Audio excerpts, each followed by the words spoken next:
নকশা ত্রুটি এবং পরামর্শ প্রতিষ্ঠানের গাফিলতির কারণেই মেট্রো রেলে দুর্ঘটনা ঘটছে। দায়ীদের বিরুদ্ধে ব্যবস্থা নিতে সরকারের প্রতি আহ্বান জানিয়েছে Dhaka mass transit company limited DMTCL.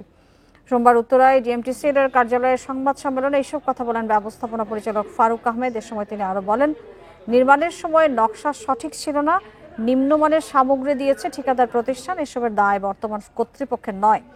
এখনো অনেক কাজ ঠিকাদার প্রতিষ্ঠান থেকে বুঝে পায়নি ডিএমটিসিএল। এ সময় তদন্ত প্রতিবেদন পাওয়ার পর ফার্মগেটের দুর্ঘটনার কারণ জানা যাবে বলেও জানান ফারুক আহমেদ। বলেন, মেট্রো রেলে অতিরিক্ত খরচ কমানো ও সেবার মান বৃদ্ধি করা এখন লক্ষ্য।